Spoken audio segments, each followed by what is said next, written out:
Putin talks to an American friend. The Russian president turning to right-wing conspiracy theorist Tucker Carlson. Now, this is Putin's first interview with a Western media figure since Russia invaded Ukraine. And well, it shows me what I think we've all known. He's what's called a useful idiot. Let's get to Vladimir Putin being glazed up by the King Glazer himself, Tucker Carlson. Stalin insisted that those republics be included in the USSR as autonomous entities. For some inexplicable reason, Lenin, the founder of the Soviet state, insisted that they be entitled to withdraw from the USSR. And again, for some unknown reasons, he transferred to that newly established... He's like, this one, on Lenin, while also hyping up Stalin, on Lenin for like talking about Ukrainian autonomy, while hyping up Stalin, while also being a rugged anti-communist. He hits like every wrong aspect of the story. He even talked about how Germany gave Ukraine to the USSR. So technically, like how Hitler gave Ukraine to the USSR, so it's technically theirs. What is he trying to do? He's trying to make a historical argument from literally all of the worst points that you can make. Do you think he's a Nazball? No, man. What are you talking about? He's a hyper-nationalistic capitalist oligarch. The idea that he is like, even in any way, shape, or form. I talked about this before. The only reason why Vladimir Putin even remotely mentions the USSR in a relatively positive terms is because he, like a lot of Russian boomers, does not give a shit about communism. Well, some Russian boomers might give a shit about communism, but he does not give a shit about communism.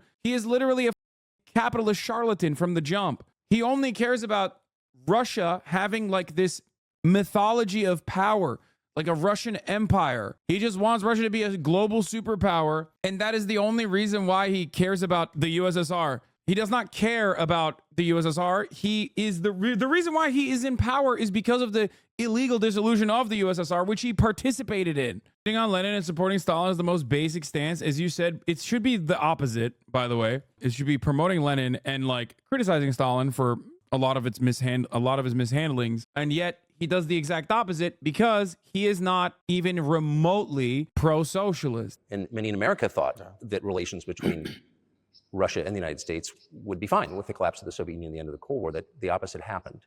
But you've never explained why you think that happened, except to say that the West fears a strong Russia, but we have a strong China the West does not seem very afraid of. What? Tucker, what the hell are you saying, dude? The West does not fear a strong China? Brody, where is it? There's like one article about like how U.S. Army Special Forces on long-term basis, Green Berets being stationed in the Republic of China's 101st Amphibious Reconnaissance Battalion on a long-term basis on Kinmen and Matsu. There's literally new defense positions opening up surrounding China. The notion that like America isn't trying to put the same stranglehold on China that it did on the USSR and then subsequently Russia is crazy. What about Russia do you think convinced policymakers they had to take it down? The West is afraid of strong China more than it fears a strong Russia, because Russia has 150 million people and China has 1.5 billion population, and its economy is growing by leaps and bounds, or 5% a year. It used to be even more. But that's enough for China. As Bismarck once put it, potentials are the most important. China's potential is enormous. It is the biggest economy in the world today in terms of purchasing power parity and the size of the economy. It has already overtaken the United States quite a long time ago, and it is growing at a rapid clip. Let's not talk about who is afraid of whom. Let's not reason in such terms. And let's get into the fact that after 1991, when Russia expected that it would be welcomed into the brotherly family of civilized nations, nothing like this happened. You tricked us. I don't mean you personally when I say you. Of course, I'm talking about the United States. The promise was that NATO would not expand eastward, but it happened 5 times. There were 5 waves of expansion. We tolerated all that. We were trying to persuade them. We were saying, please don't. We are as bourgeois now as you are. We are a market economy and there's no communist market. I mean, this part is true. He's not wrong. I mean, worst guy to say that, but he's right. He's like, we're capitalists. We love capitalism. I love yapping just like you do. I became president in 2000 at a meeting here in the Kremlin with the outgoing president Bill Clinton, right here in the next room. I said to him, I asked him, Bill, do you think if Russia asked to join NATO, do you think it would happen? Suddenly he said, you know, it's interesting. I think so. Weird to be this like supposedly pro-socialist guy, Red Scare shit, while he's like very openly talking about his relationship with Bill Clinton. Evening when we met for dinner, he said, you know, I've talked to my team. No, it's not possible now. You can ask him. I think he will watch our interview. He'll confirm it. I wouldn't have said anything like that if it hadn't happened. Okay. Were you well, sincere? It's impossible now. Would you have joined NATO? Look, I asked the question, is it possible or not? And the answer I got was no. If I was insincere in my desire to find out what the leadership position was... But if he had said yes, would you have joined NATO? If he had said yes, the process of rapprochement would have commenced, and eventually it might have happened, if we had seen some sincere wish on the other side of our partners. But it didn't happen. Well, no means no. After was invited by Bush Jr.'s father, Bush Sr., to visit his place on the ocean, I had a very serious conversation with President Bush and his team. I proposed that the United States, Russia, and Europe jointly create a missile defense system that, we believe, if created unilaterally, threatens our security, despite the fact that the United States officially said that it was being created against missile threats from Iran. That was the justification for the deployment of the missile defense system. I suggested working together, Russia, the United States, and Europe. They said it was very interesting. They asked me, are you serious? I said, absolutely. Let me ask, what year was this? I don't remember. It is easy to find out on the internet when I was in the USA at the invitation of Bush Sr. It is even easier to learn from someone I'm going to tell you about. I was told it was very interesting. I said, just imagine if we could tackle such a global strategic security challenge together. The world will change. We'll probably have disputes, probably economic and even political ones, but we could drastically change the situation in the world. He says yes, and asks, are you serious? I said, of course. We need to think about it, I'm told. I said, go ahead, please. Then Secretary of Defense Gates, former director... I feel like he wants to be Israel so bad. Think about it. If I'm to take everything he's saying at face value, he kind of wants to be Israel. He's like, I want to be America's ally so I can do whatever the fuck I want. And I also want to take Ukraine. I want to expand into Ukraine. Ukraine is mine. I have laid historic claim to Ukraine. I'm literally your guy. Let me also participate in like this allegiance so I can just be, I can be your roll dog. So it sounds like you're describing a system that's not run by the people who are elected in your telling. That's right. That's right. In the end, they just told us to get lost. I'm not going to tell you the details because I think it's incorrect. After all, it was confidential conversation. But our proposal was declined. That's a fact. It was right then when I said, look, but then we will be forced to take countermeasures. By the way, the interview is now, for me at least, becoming clear. The purpose of this interview is to be as sympathetic to like American Republicans as possible. That's why I said the Israel thing. Republicans love Israel. And he's making Israel-ass arguments without the obvious like religious association that is also profoundly important for the evangelical Christianity side of things. And I feel like he's just trying to be like, look, I'm a small bean. I'm a small bean conservative nationalist. Like, you're a small bean conservative nationalist. Why don't we just like get it together? Because I was trying to figure out like what, obviously he wants to do propaganda, but his line of attack, what his goals are here was interesting to me. And it seems like he's just trying to come across as like rational, reasonable. Don't really even talk about like the atrocities in Ukraine. Don't even talk about what the Ukrainians have done, right? Because like if he was making an argument internally, domestically, if he was making a similar argument to Tucker Carlson about the same argument that he makes domestically, he'd be talking about Ukraine and like how Ukrainians are so violent and so bad, and LPR and DPR has a bunch of Russians that they wouldn't allow to separate. But instead, he's like, I love America. I love linking up and building, and America doesn't want me to link up and build. Now, about NATO's expansion to the east. Well, we were promised no NATO to the east, not an inch to the east, as we were told. And then what? They said, well, it's not enshrined on paper, so we'll expand. So there were 5 waves of expansion, the Baltic states, the whole of Eastern Europe, and so on. This is why people say I'm a Putin dick rider, by the way, because there are parts of what he's talking about that make total sense, and nothing Nothing about like Ukraine being Russian or whatever. But as far as like NATO expansion goes and that being seen as a genuine threat for Russia, yeah, of course, that makes total sense. And now I come to the Especially post USSR dissolution, when Russia literally is, in his own words, a capitalist lapdog, like run by oligarchs that sold the country piecemeal to Western banks. So he's like, why the can't we be friends, is what he's saying. Why are you still propping up NATO? Let me join NATO. Now, I don't know if he's like being serious about joining NATO or not, but he's basically saying like, you're using NATO against me, but I'm your guy, which he was. In 2008, at the summit in Bucharest, they declared that the doors for Ukraine and Georgia to join NATO were open. Now about how decisions are made there. Germany, France seem to be against it, as well as some other European countries. But then, as it turned out later, President Bush, and he's such a tough guy, a tough politician, as I was told later, he exerted pressure on us and we had to agree. It's ridiculous. It's like kindergarten. Where are the guarantees? What kindergarten is this? What kind of people are these? Who are they? You see, they were pressed, they agreed. And then they say, Ukraine won't be in the NATO, you know? I say, I don't know. I know you agreed in 2008. Why won't you agree in the future? Well, they pressed us then. I say, why won't they press you tomorrow? And you'll agree again. Well, it's not. One thing that I do find very funny is that, like, he's like, oh, well, why don't you put it in writing? This is a thing that, like, Americans also say about Russia, where they're like, well, Russia always reneges on, like, prior deals. Why could we trust them?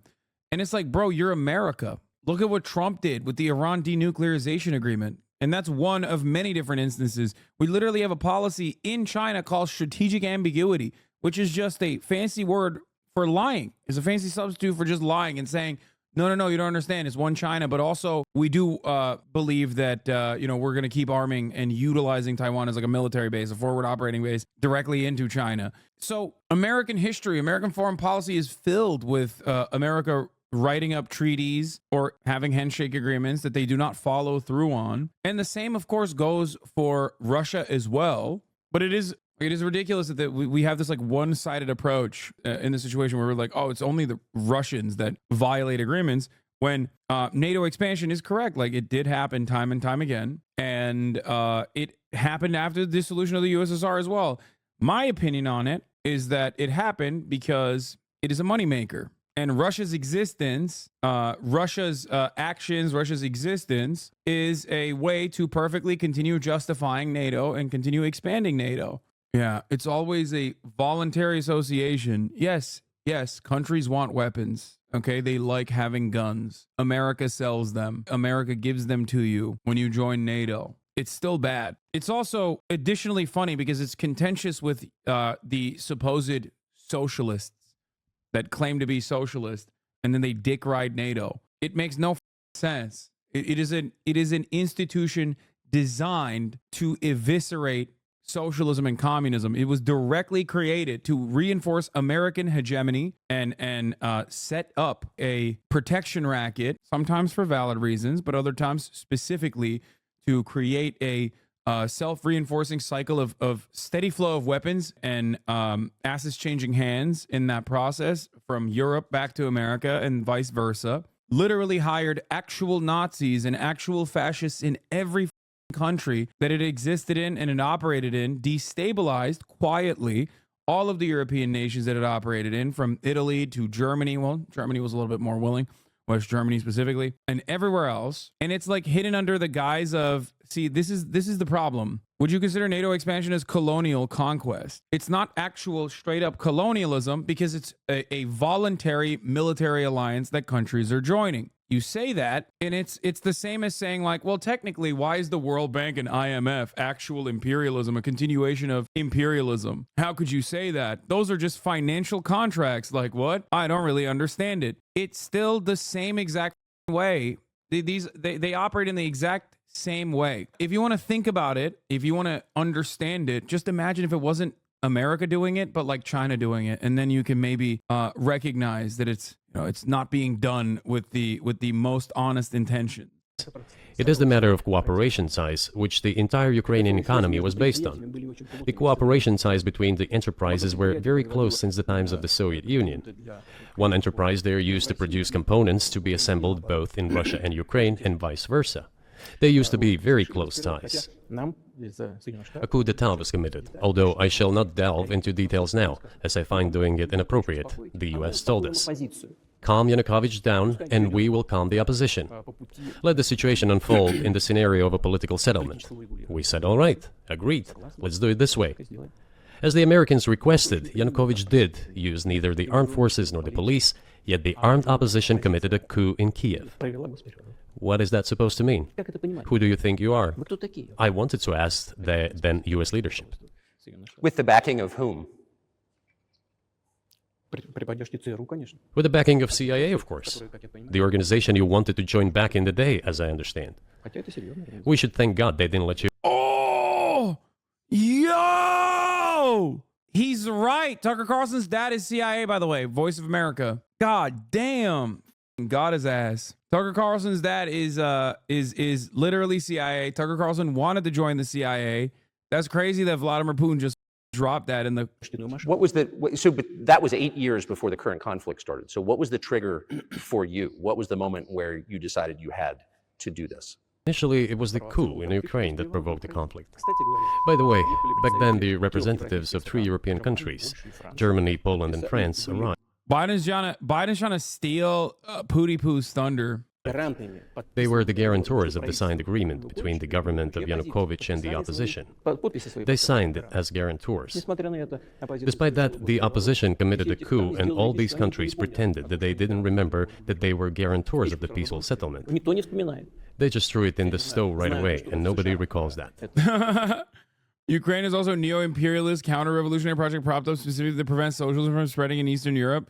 Russia is literally acting in self-defense. Putin represents the last bastion for the dictatorship of the proletariat. Is so funny because one, he literally started this interview and even his like invasion of Ukraine by shitting on Lenin. And even in this interview, like 20 minutes in, he was like, we're bourgeois. We're a bourgeois democracy. We liberalized our markets. Why are you guys not letting us kill Muslims? Just like you, we want to kill Muslims alongside you. Please give us money to kill Muslims instead of trying to kill us with this NATO shit.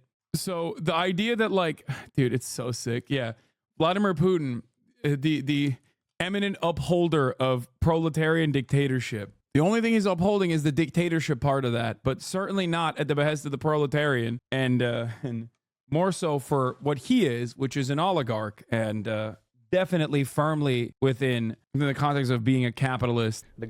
I don't know if the US know anything about the agreement between the opposition and the authorities and its 3 guarantors who, instead of bringing this whole situation back in the political field, supported the coup. Although it was meaningless, believe me. Because President Yanukovych agreed to all conditions, he was ready to hold an early election which he had no chance of winning, frankly speaking. Everyone knew that. Then why the coup? Why the victims? Why threatening Crimea? Why launching an operation in Donbass? This I do not understand. That is exactly what the miscalculation is. CIA did its job to complete the coup. I think one of the deputy secretaries of state said that it cost a large sum of money, almost 5 billion. But the political mistake was colossal. Why would they have to do that? All this could have been done legally, without victims, without military action, without losing Crimea. That's pretty funny. He's like, dude, come on, dog. I can't believe the CIA did military actions in Ukraine. Yeah, all of this could have been done without any deaths is like a really funny thing to say when, you know, you've been pummeling Ukraine, just destroying Eastern Ukraine. Still, all this shit is USA's fault? No, USA involvement only goes as far as like the moment that Russia invaded Ukraine. It is entirely, and I've said this time and time again, it is entirely Russia's fault after that moment. America can continue its interest in pilfering Ukraine in its weakest moment, keep whispering sweet nothings to the Ukrainians that they are going to permanently support them when they don't have that same interest, especially when, you know, another ally is all of a sudden more important because they're doing some genocide, a quick genocide on the side. But overall, there are a lot of viewers in here who 100% think Putin is right to attack because NATO, US triggered it. Yeah, I don't think that. And I have said this since day one, and I make fun of those people all the time. But you might not know that because maybe you're not in here all the time. I routinely joke about people who push Z or the MAGA communists. So what would you have Putin do other than invade NATO after repeatedly cross Russian red lines? Not saying he's right. He already annexed Crimea. What are you talking about? It's Jover. He annexed Crimea. There is no world in which he actually has to invade Ukraine. It's ridiculous. He knows that the Western forces are never going to expand and allow Ukraine into NATO. He knows that. He already took parts of Ukraine, especially parts that are mostly occupied with Russian people in general, because of a prior Russification and relocation of the indigenous Tatar population. There's literally a Russian base there already. So you'd have him annex LPR and DPR without invading? How? No, you don't annex LPR and DPR at all. At all. People say that Vladimir Putin invaded eastern Ukraine because of 20,000 mostly ethnic Russians died in LPR and DPR. No, that's just a Putin justification for it. That's ridiculous. How many ethnic Russians have died since then? What are you talking about? Yeah, dude, that was a really good tactical moment for Vladimir Putin. He really saved a lot of ethnic Russian lives in eastern Ukraine when he invaded Ukraine. Come on, dude. It shows that war against more evenly matched countries, firepower, not manpower, ends up in a standstill. We're too used for big countries attacking smaller and weaker ones. No, because no, you don't understand. If Ukraine was not armed in any way by the UN, or not UN, sorry, by NATO, by America, by Western forces, Vladimir Putin would still not be able to permanently annex the country. This has been my position since day one. That is oftentimes people point to that one tweet about me saying like Vladimir Putin is bad, not mad. He would never invade Ukraine. That would be a major foolish decision. I never delete that tweet because the part that people literally forget is why I said that, which is because it would be impossible for Vladimir Putin to engage in a counterinsurgency.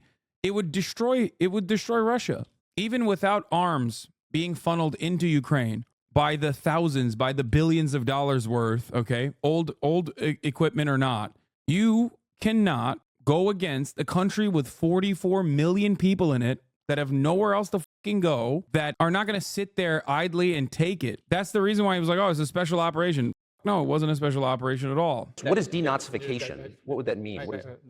Tucker's like, wait a minute, you don't like Nazis? Hold on. What am I doing here? Tucker Carlson's like, wait, hold on. I feel very unsafe. I thought you were pro-Nazi. Vladimir Putin is so anti-Nazi, he even dealt with the Wagner group. Just kidding. Obviously, the denazification thing is bullshit. Please, I know I can't make any jokes on this stuff because people are very quick to pounce on it. I've maintained the position that Vladimir Putin's like denazification sentiment has always been a lie from the jump. Да, вот я как раз хочу сейчас об этом сказать. Это очень важный вопрос. Денацификация. That is what I want to talk about right now. It is a very important. It's not bullshit. Ukrainian army has a lot of Nazis. No, dude, it's bullshit because like so does the Russian army. That is not a good reason, nor even remotely a reason at all to invade Ukraine. Again, another thing that I said literally the day of the invasion was all you do when you invade a country that has a lot of nationalistic sentiment is galvanize the Nazis and the nationalists as the emancipatory force. Would you be satisfied with the territory that you have now? Нет, закончим. Вы же задали вопрос по неонацизму и денацификации. I will finish answering the question. You just asked a question about neo-Nazism and denazification. Look, the president of Ukraine visited Canada. The story is well known, but being silenced in the Western countries. The Canadian Parliament introduced a man who, as the Speaker of the Parliament said, fought against the Russians during the World War II. Well, who fought against the Russians during the World War II? Hitler and his accomplices. It turned out this kind of shit is like, he's not wrong, and it sucks. Because of the anti-communist sentiment in the West, they have legitimately aligned with like straight up Nazis. It's just he's the worst person to say it, especially because he himself is currently engaging in, and they have not talked about this at all, by the way. It has been literally 59 minutes, and not one single moment has been talked about like him killing a shit ton of people in Ukraine, which is wild. 59 minutes, and we haven't gotten to a single Ukrainian or Russian conscript death. Will there be talks, and why haven't there been talks about resolving the conflict in Ukraine, peace talks? They have been. They reached a very high stage of coordination of positions in a complex process, but still they were almost finalized. But after we withdrew our troops from Kiev, as I have already said, the other side threw away all these agreements and obeyed the instructions of Western countries, European countries, and the United States to fight Russia to the bitter end. Moreover, the president of Ukraine has legislated a ban on negotiating with Russia. He signed a decree forbidding everyone to negotiate with Russia. But how are we going to negotiate if he forbade himself and everyone to do this? From the outside, it seems like this could devolve or evolve into something that brings the entire world into conflict and could initiate a nuclear launch. And so why don't you just call Biden and say, let's work this out? What's there to work out? It's very simple. I repeat. We have contacts through various agencies. I will tell you what we are saying on this matter and what we are conveying to the US leadership.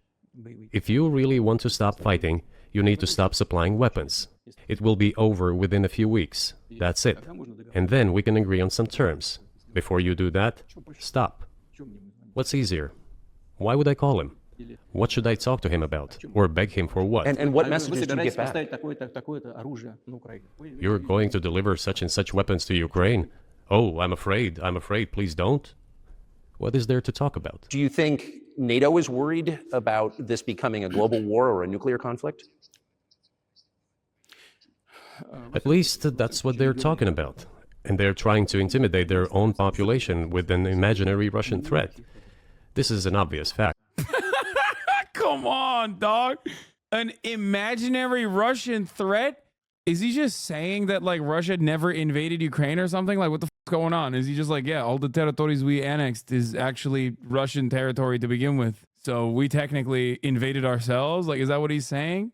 I don't understand it. The invasion isn't real. It's a figment of your imagination. All of the people that have died on the Russian side, on the Ukrainian side, it's like not real, actually. That's not real at all. And thinking people, not Philistines, but thinking people. He's saying that there won't be a war beyond Ukraine. Oh, I mean, I don't think that you can do that. I don't think that he has the capabilities of doing that, which I think a lot of other countries also very quickly realize, which is why they dropped the fake neutrality agreements or anything like that and joined NATO. You can't be like, we can barely do a decent job holding Ukrainian positions. We're not going to go into Poland. Like, don't worry. Analysts, those who are engaged in real politics, just smart people, understand perfectly well that this is a fake. They're trying to fuel the Russian threat. The threat I think you're referring to is a Russian invasion of Poland, Latvia, expansionist behavior. Can you imagine a scenario where you sent Russian troops to Poland? Only in one case, if Poland attacks Russia. Why? Because we have no interest in Poland, Latvia, or anywhere else. Why would we do that? We simply don't have any interest. It's just threat-mongering. Well, the argument, I know you know this, is that, well, he invaded Ukraine. Yeah, Latvians are so hype right now that they got mentioned. They're like, fuck yeah, dude, we're here. Hell yeah, baby. Extra rare Latvia mention. Let's go. Latvia, rise up. To fund the Ukrainian effort, or U.S. soldiers, citizens could wind up fighting there. How do you assess that? This is a provocation, and a cheap provocation at that. I do not understand why American soldiers should fight in Ukraine. There are mercenaries from the United States there. The bigger number of mercenaries comes from Poland, with mercenaries from the United States in second place, and mercenaries from Georgia in third place. Well, if somebody has the desire to send regular troops, that would certainly bring humanity to the brink of very serious global conflict. This is obvious. Do the United States need this? What for? Thousands of miles away from your national territory. Don't you have anything better to do? You have issues on the border, issues with migration, issues with the national debt, more than $33 trillion. You have nothing better to do. Dude, he is so good at being a right-wing commentator in America. It's crazy. He literally just hit like 3 lines that you hear on Fox News. He knows all the American talking points. He's such a good hog. He's oinking. Oh my Lord. Wouldn't it be better to negotiate with Russia, make an agreement, already understanding the situation that is developing today, realizing that Russia will fight for its interests to the end? And realizing this, actually return to common sense, start respecting our country and its interests, and look for certain solutions. It seems to me that this is much smarter and more rational. Who blew up Nord Stream? You for sure. I was busy that day. Nate, do you have Why are they having so much fun? They're yucking it up, dude. Big time. I jokingly refer to Vladimir Putin as Pootie Poo, but like I feel like this is ultra national as Riz, you know what I mean? They're straight up flirting. I did not blow up Nord Stream. Thank you, though. У вас лично, может быть, есть алиби, у вас лично. You personally may have an alibi, but the CIA has no such alibi. Do you have evidence that NATO or the CIA did it? You know, I won't get into details, but people always say in such cases, look for someone who is interested. But in this case, we should not only look for someone who is interested, but also for someone who has capabilities. Because there may be many people interested, but not all of them are capable of sinking to the bottom of the Baltic Sea and carrying out this explosion. This is a really interesting time to reveal this, but Sweden has closed the investigation of the pipeline blast, but stays silent on the cause. The natural gas connection was sabotaged in September 2022, 7 months after Russia's invasion of Ukraine, prompting rampant speculation about who's to blame. Remember when everybody was yelling at me, another history will vindicate me moment? Oh my lord, remember that one? Remember how quickly, it was actually an exercise in collective psychosis, in my opinion. How quickly liberals will immediately adopt a position, no matter how insane it sounds, where they were like, oh, it must have been Russia. It must have been Russia that blew up its own pipeline. And there were unironically hella people repeating that when it made no fucking sense whatsoever. You're using prejudice, not logic. If you knew exactly who did it, but I won't. If you knew exactly who did it, but I won't tell. Yeah, I'm using prejudice, not logic, when I say that it is prejudicely not remotely sound to blow up your own pipeline. That is like your major point of leverage for like a stress point and a leverage point for your allegiance with Europe. Two components should be connected. Who is interested and who is capable of doing it. But I'm confused. I mean, that's the biggest act of industrial terrorism ever, and it's the largest emission of CO2 in history. Okay, so if you had evidence, and presumably given your security services or intel services, you would, that NATO, the US, CIA, the West did this, why wouldn't you present it and win a propaganda victory?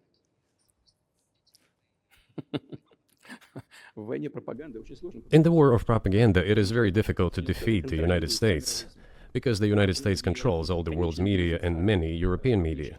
Bro, they literally full-throatedly immediately said Russia must have blown up its own pipeline. Tonight, sabotage at sea. That's what President Biden is calling the leaks and explosions along the Nord Stream pipelines. The Russian gas lines are essential. They supply 35% of gas from Russia into Europe. Russia does have an undersea capability that would easily lay explosive devices by those pipelines. Denmark's foreign minister uncharacteristically cautious about Russian ships seen in the area days prior. I don't want to go into speculation. But even before knowing if Russia's responsible, assessments of what it means are being made.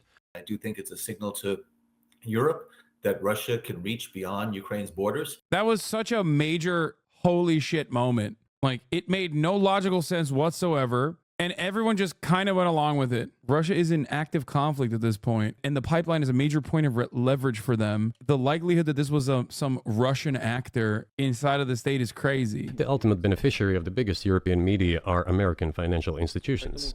Don't you know that? So it is possible to get involved in this work, but it is cost prohibitive, so to speak. We can simply shine the spotlight on our sources of information, and we will not achieve results. It is clear to the whole world what happened, and even American analysts talk about it directly. It's true. Yes, but here's a question you may be able to answer. You worked in Germany, famously. The Germans clearly know that their NATO partner did this, and it damaged their economy greatly. It may never recover. Why are they being silent about it? That's very confusing to me. Why wouldn't the Germans say something about it? This also confuses me. But today's German leadership is guided by the interests of the collective West rather than its national interests. Otherwise, it is difficult to explain the logic of their action or inaction. After all, it is not only about Nord Stream 1, which was blown up, and the Nord Stream 2 was damaged, But one pipe is safe and sound, and gas can be supplied to Europe through it. But Germany does not open it. We're ready, please. There's another route through Poland, called Yamal Europe, which also allows for large flow. Poland has closed it, but Poland packs from the German hand. It receives money from the pan-European funds, and Germany is the main donor to these pan-European funds. Germany feeds Poland to a certain extent. And they closed their route to Germany. Why? I don't understand. Ukraine, to which the Germans supply weapons and give money. Germany is the second sponsor of the United States in terms of financial aid to Ukraine. There are 2 gas routes through Ukraine. They simply closed one route, the Ukrainians. Open the second route and please get gas from Russia. They do not open it. Why don't the Germans say, look guys, we give you money and weapons, open up the valve, please, let the gas from Russia pass through for us. We're buying liquefied gas at exorbitant prices in Europe, which brings the level of our competitiveness and economy in general down to zero. Yeah, now he's speaking to all of the far-right EU audience as far as saying, like, Germany's cucked by America. We want to give Germany oil and gas.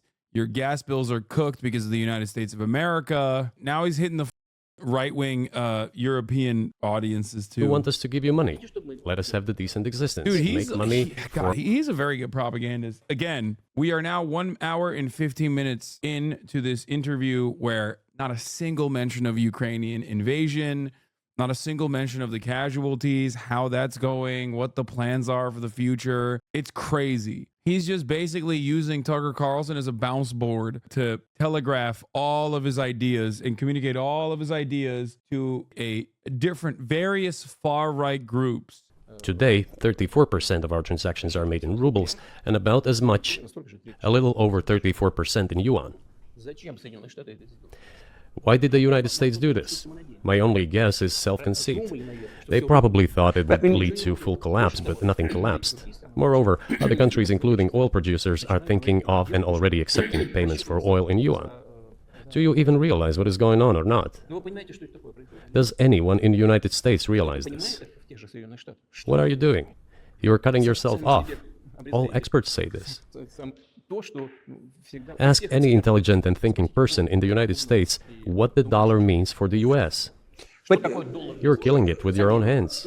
I think that's I think it's a fair assessment. The question is what comes next, and maybe you trade one colonial power for another, much less sentimental and forgiving colonial power. I mean, is the BRICS, for example, in danger of being? Damn, dude. It's kind of wild that a guy who has spent every waking moment shitting on China has to sit there and eat the Chinese dick, too. Not only is he eating Russian dick, but he has to sit there and also eat Chinese dick. Is that not a bridge too far for you, Tucker? God damn. All kinds of dick eating going on here. Nice, dude. Being completely dominated by the Chinese economy in a way that's not good for their sovereignty. Do you worry about that? It's also funny because he's like talking about anti-colonialism and shit when talking about China. Yeah, end BRICS colonialism. Oh, BRICS. I love that. Well, we have heard those boogeyman stories before. It is a boogeyman story. We're neighbors with China. You cannot choose neighbors just as you cannot choose close relatives. We share a border of 1,000 kilometers with them. This is number one. Second, we have a centuries-long history of coexistence. We're used to it. Third, China's foreign policy philosophy is not aggressive. Its idea is to always look for compromise, and we can see that. The next point is as follows. We are always told the same boogeyman story, and here it goes again. Through an euphemistic form, but it is still the same boogeyman story. The cooperation with China keeps increasing. The pace at which China's cooperation with Europe is growing is higher and greater than that of the growth of Chinese-Russian cooperation. Ask Europeans, aren't they afraid? They must. No, BRICS bros come from the same place of just like genuinely failing to understand how the global economy operates. Whether it's like a right-wing guy who's like, oh man, de-dollarization, brother, BRICS is happening. And same for, are you having a seizure? No, Kaya is, I have a chew toy in my hand and Kaya's pulling on it. And the same thing goes for like leftists who also fantasize about this like weird allegiance between Brazil, Russia, India, China, and then South Africa, which was just included specifically so that it makes more sense. Like it's easier to say than a brick. It is to your own detriment, Mr. Tucker, that you are limiting cooperation with China. You are hurting yourself. It is a delicate matter, and there are no silver bullet solutions. Just Damn! He's like, yo, eat this Chinese dick. Eat the Chinese dick right now. Go ahead. Say you love China. Say you love China. He's got him in an armbar going, come on. Come on. Get the polonium dart. Say you like China right now. It's like weird because I obviously hate Vladimir Putin. However, I also really hate Tucker Carlson. And Tucker Carlson is so bitch made here. Like he is being made to be a bitch. In this interview, he has to sit there and straight up just do whatever the Vladimir Putin tells him. You're the cock watching, goddamn. All I'm saying is, oh, look at it. She got height. She got hops. Come on. Get it. Oh. I just have to ask, you've said clearly that NATO expansion eastward is a violation of the promise you all were made in 1990. It's a threat to your country. Right before you sent troops into Ukraine, the Vice President of the United States went to the Munich Security Conference and encouraged the President of Ukraine to join NATO. Do you think that Putin in rambling interview barely lets Tucker Carlson get a word in? I think they're just this analysis is probably to get a liberal audience that's not going to watch 2 hours to just be like, yeah, this sucked. Republicans that do actually watch this are going to be like, they're going to get the message. The message being that Vladimir Putin is our guy. Doesn't seem like a bad guy at all. I'm actually shocked that he hasn't like hyped up more of the anti-trans sentiment. Like he hasn't done more of like the anti-queer stuff. So is Putin's goal to combat Russia hysteria in the USA via pandering to conservatives for what purpose? One, always to destabilize. And two, I think he recognizes that he's never going to get the liberals to stop funding Ukraine, but he can definitely get a bunch of like Republicans with isolationist policies that also hate the Brandon agenda anyway. They hate the Brandon regime, that associate like actions in Ukraine with Joe Brandon. He can get those guys to just be like anti-funding Ukraine. It's actually pretty interesting as far as like what his tactics are. It's also an election year too, so that's the other reason. But do you think at this point, as of February 2024, he has the latitude, the freedom to speak with you or your government directly about putting an end to this, which clearly isn't helping his country or the world? Can he do that, do you think? Why not? He considers himself head of state. He won the elections. Although we believe in Russia that the coup d'etat is the primary source of power for everything that happened after 2014. And in this sense, even today, government is flawed. But he considers himself the president, and he is recognized by the United States, all of Europe, and practically the rest of the world in such a capacity. Why not? He can. We negotiated with Ukraine in Istanbul. We agreed. He was aware of this. Moreover, the negotiation group leader, Mr. Arhamia is his last name, I believe still heads the faction of the ruling party, the party of the president in the Rada. He still heads the presidential faction in the Rada, the country's parliament. He still sits there. He even put his preliminary signature on the document I am telling you about. But then he publicly stated to the whole world, we were ready to sign this document, but Mr. Johnson, then the Prime Minister of Great Britain, came and dissuaded us from doing this, saying it was better to fight Russia. They would get. So here's a question about this. I know that like I don't trust Vladimir Putin, obviously, but this is what I have seen, this is what I read as well.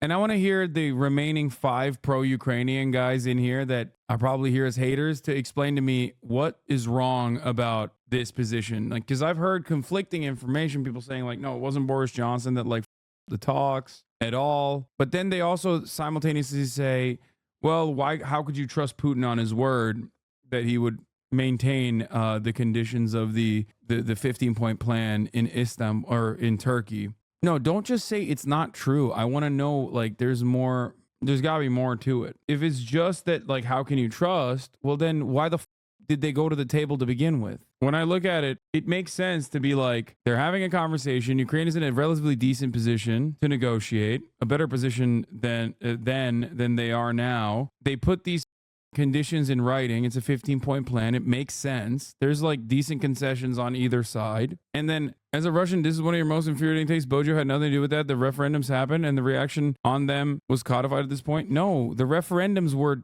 discussed to have happened 15 years in the future for Crimea. What referendums are you talking about? The areas that Russia now has annexed in eastern Ukraine, it had not officially annexed yet. The 15-point plan was pretty smart, politically expedient, pretty smart, in my opinion, from Zelensky's perspective, who was dealing with obviously internal pressure in not conceding. This is not rumor talk. This has been widely reported. Globeheads are coping. No, I know. I know. That's why I'm saying, like, I read a lot of stuff about this negotiation, and it's not like it was Russian propaganda or some shit. What I saw was that Boris Johnson's visit basically aligned perfectly with the ceasefire conversation falling apart entirely. If you want the NATO simps reasoning, their story is that this was just a fake negotiation on the part of Russia to plan the post-Kyiv failure. Oh, okay.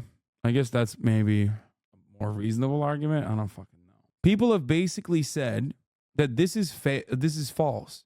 And it made me feel, and these are like people who pay way closer attention to Ukraine than me, right? I'm not a particularly smart guy, but this, to me, Boris Johnson casting doubt on the possibility of a negotiated peace in Ukraine and the Ukrainian peace talks like falling apart is very different than people being like, well, how can you trust the Russians on a negotiated condition of like surrender? I feel like they sold the Ukrainians a lie that they were going to get unconditional and permanent support from the Western world. The thing that frustrates me about this is the same position that I've brought forward time and time again. In the simplest terms, you have to always give peace a chance. All matter of war end in treaties. That's how it ends, always. So when people say, oh, dude, you can't do treaties with these guys, they're awful, they're dogs. It's like, okay, let's say you do try to engage in a ceasefire. Let's say you try to engage in a ceasefire. Fine, great, dandy, love it. And let's say Russia doesn't follow through on the conditions of a ceasefire. They keep shelling. Okay, then what the fuck happens? You're back to square one. You were already violent before the ceasefire. You were already withstanding violence before the ceasefire. And you just go back to square one and you continue withstanding violence after the ceasefire is violated. Motherfuckers would say this makes you look weak. Yeah, you know what makes you look weak? When the manpower you have runs out and the Western world slowly but surely starts withdrawing support because they have a shiny new genocide that they actually care about. So they no longer care about your defense because they never cared about your defense at all. They cared about your defense as far as you could hurt Russia. They cared about your defense as far as they could use your people to fight back against a foreign adversary. Free or die. Free or die. Now you are free. Yes. And we will be. And the Russians are dying. We have never refused negotiations, indeed. We hear all the time, is Russia ready? Yes, we have not refused. It was them who publicly refused. Well, let him cancel his decree and enter into negotiations. We have never refused. And the fact that they obeyed the demand or persuasion of Mr. Johnson, the former Prime Minister of Great Britain, seems ridiculous and very sad to me. Because, as Mr. Arakamiya put it, we could have stopped those hostilities with war a year and a half ago already. But the British persuaded us and we refused this. When I say this, I'm not the one who's invading Ukraine. It makes sense if someone who's not directly involved and maybe the only responsible party for the invasion of Ukraine to make this argument, to be like, hey, kind of fucked up if true that, the peace talks fell apart after Boris Johnson offered unconditional support that maybe the Western world was inevitably going to revoke. Not great. Yeah, me saying that from America as a outsider looking at the situation is understandable. Vladimir Putin saying that is insane. Dude, you are the responsible party. You invaded Ukraine. What do you mean? Oh, wow, they're really continuing the war that I'm waging? What? It makes no sense. For some reason, everyone had the illusion that Russia could be defeated on the battlefield. Because of arrogance, because of a pure heart, but not because of a great mind. So do you see the supernatural at work as you This part's look out great. across what's happening in the world now, do you see God at work? Do you ever think to yourself, these are forces that are not human? Да нет, я, честно говоря, так не думаю. Я думаю о том, что... No, to be honest, I don't. It's so good. He's like, yeah, right. You love Christianity. God, like, God's helping you out, right? Do you see God everywhere? There are cathedrals everywhere for those with eyes to see, or whatever the I that don't think so. thing is. My opinion is that the development of the world community is in accordance with inherent laws, and those laws are what they are. Так было всегда в истории человечества. I appreciate all the time you've given us. I just got to ask you one last question, and that's about someone who's very famous in the United States, probably not here, Evan Gershkovich, who's the Wall Street Journal reporter. He's 32, and he's been in prison for almost a year. Whoa! This is a huge story in the United States, and I just want to ask you directly, without getting into the details of it or your version of what happened, if as a sign of your decency, you would be willing to release him to us and we'll bring him back to the United States.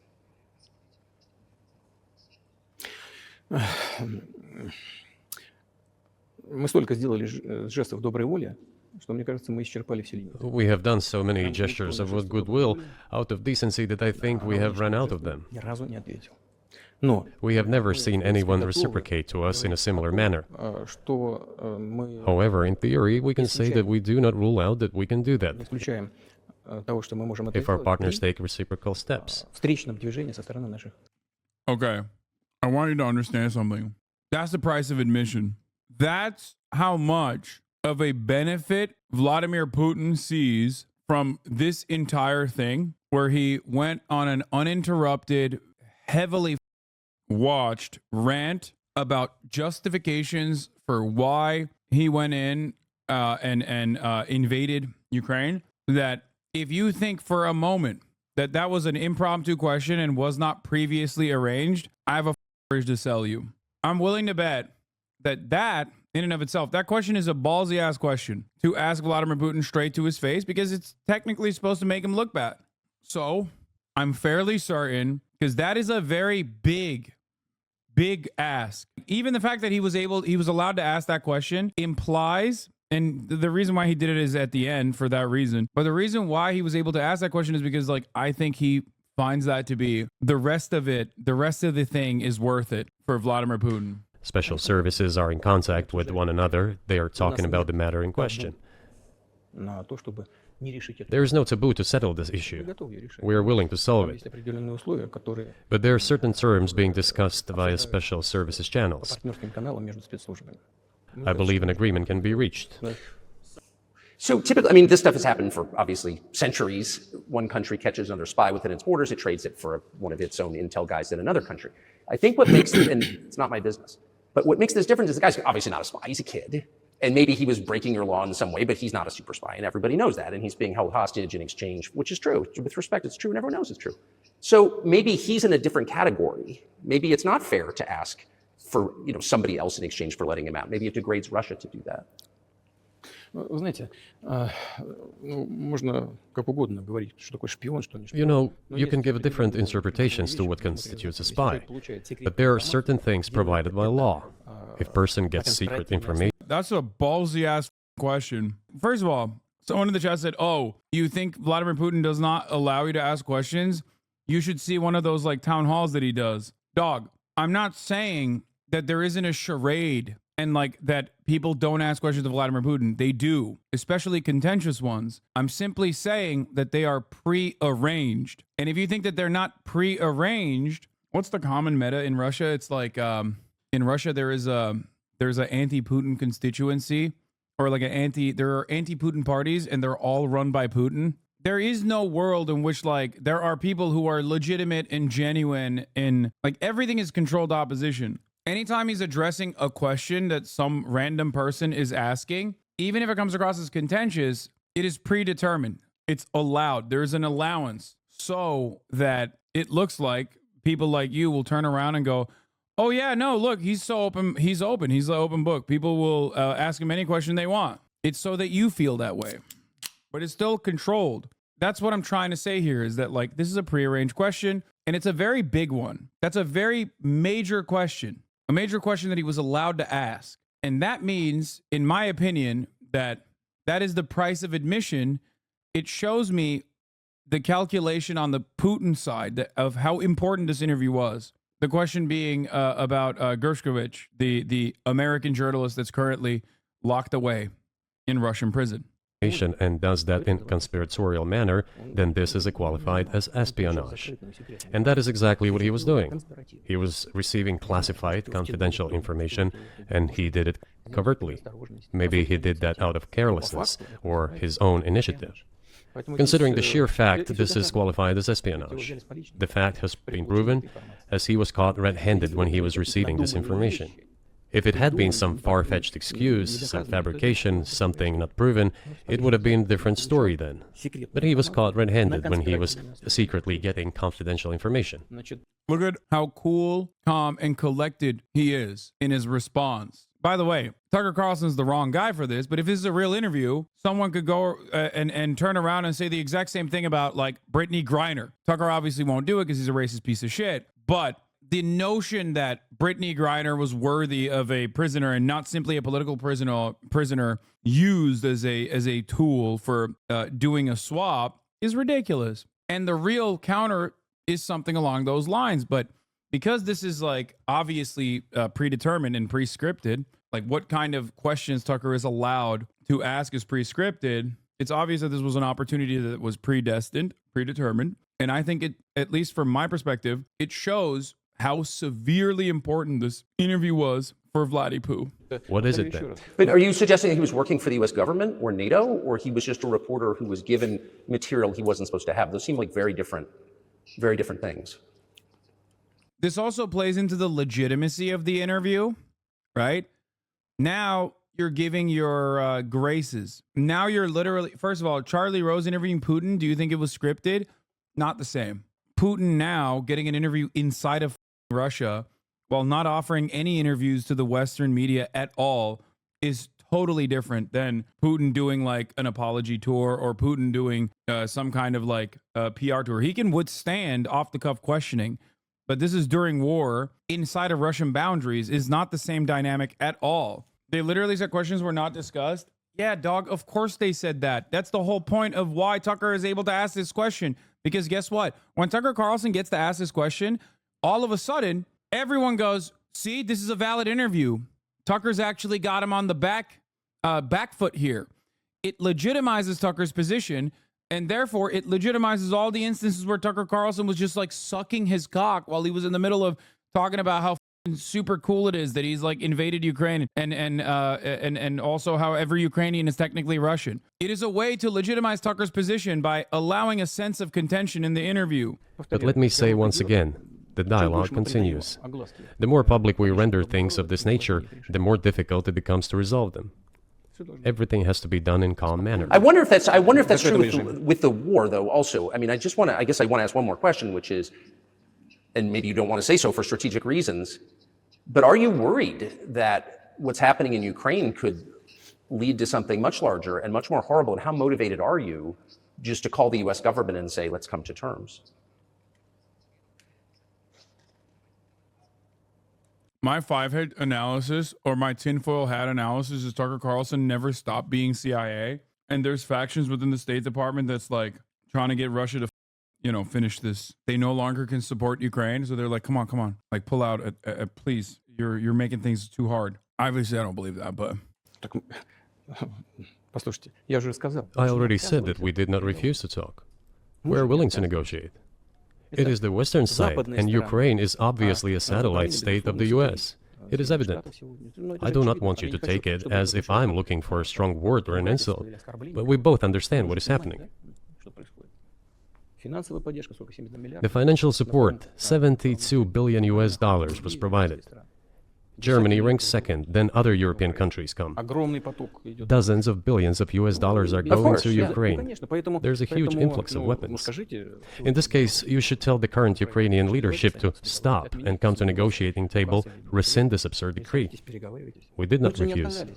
Sure, but you already said it. I didn't think you meant it as an insult because you already said correctly, it's been reported that Ukraine was prevented from negotiating a peace settlement by the former British Prime Minister acting on behalf of the Biden administration. So of course they're a satellite. Big countries control small countries. That's not new.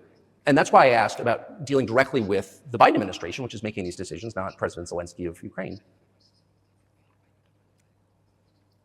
Но если администрация Зеленского на Украине отказалась от переговоров, я исхожу из Well, того, что... if the Zelensky administration in Ukraine refused to negotiate, I assume they did it under the instruction from Washington.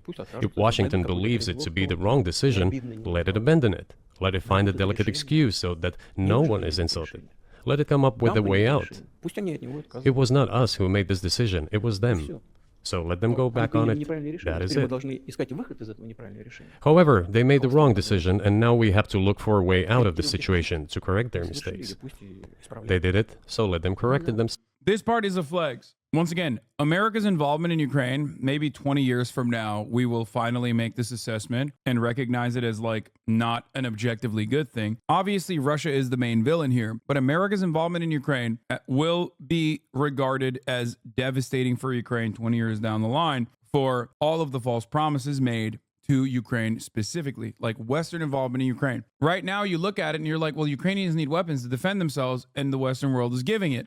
And it's a delicate matter because those javelins have definitely helped thwart a lot of the Russian offensive, including making the Russian military look bad, including making sure that the Russian air superiority never actually came into play early on. That would have probably greatly accelerated Russia's troop movement into the country, maybe even further territory, expanding beyond the eastern areas that they currently control and have annexed. All of that stuff is, in my opinion, the reasons as to why Ukrainians are stuck between Russia and a hard place. I'm not trying to be a Russia head, but if you say that in 20 years the U.S. involvement will be a significant point, why is it not significant right now?